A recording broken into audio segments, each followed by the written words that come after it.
I'm Marvin Stark, and this is my wife Ruth. Hello everyone. I was born in Great Britain, but I'm now an American citizen.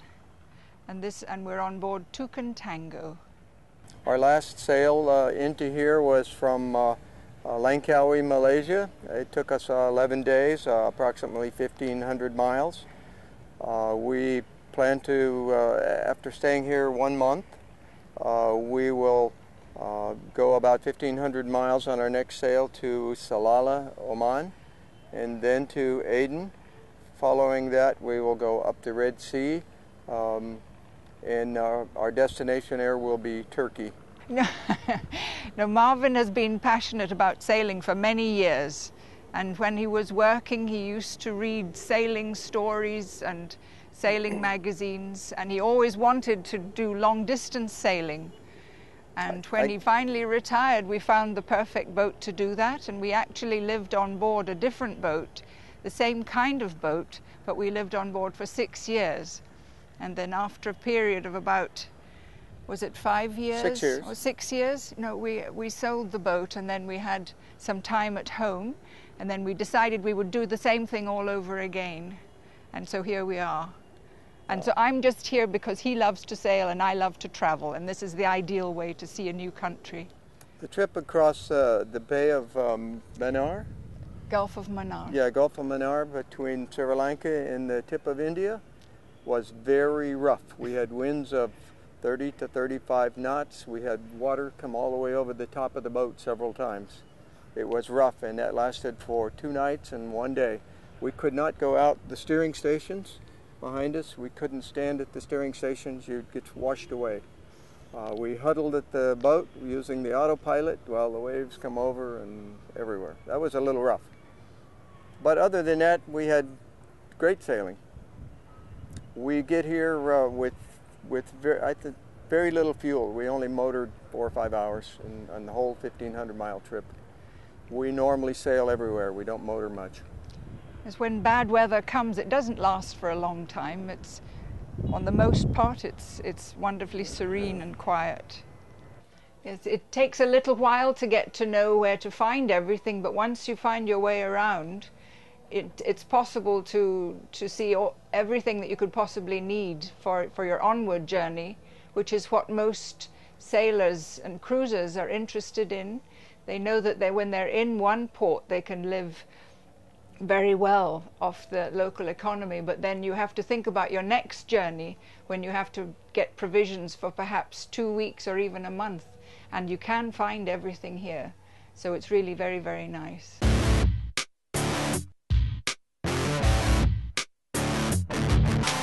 When we say on watch, we mean they're on watch. The autopilot steers the boat. It steers better than people can do, much better. So when you're on watch, you're outside, you're looking around for ships, making sure we don't run into something.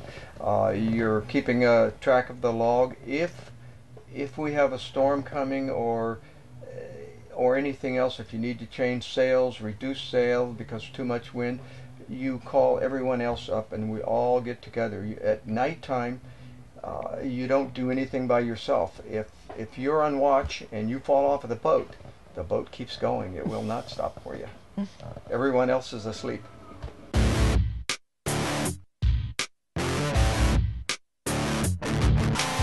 One of the best sailing experiences I had was when we were crossing the Atlantic Ocean. It was in December.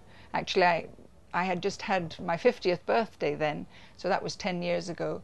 And we had a meteor shower that lasted several nights, and it was as if we were looking at fireworks every night. And that was the first time I've been sorry when my watch finished, because the stars and the shooting stars were just spectacular. It was wonderful.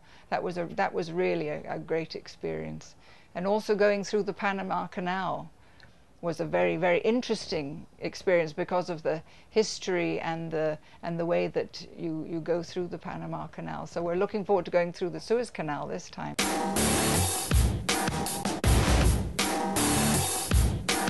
The boat is a French-built Catamaran, and we have always sailed catamarans. This particular boat is unsinkable. It will not sink even if you pump it full of water. The inside layer is made of Kevlar. It has some great, tremendous features in it. I think it's one of the best boats in the world. And we have the solar panels and the water maker. Yes, the boat operates entirely off of 8 solar panels. We have a 380-gallon-a-day water maker. We have a wash machine and dryer, all operated from solar. So, and also the boat, this catamaran, it has drop-down dagger boards that go down into the water 8 feet. And it will sail upwind. This boat will sail just tremendously. We were doing 10 knots the other day, coming in here just smooth as silk. Future destinations, we're looking forward very much to the Red Sea. It's some of the best fishing in the world. The water is very clear. It's good diving. Then we intend to spend quite a bit of time in Turkey and the Greek islands.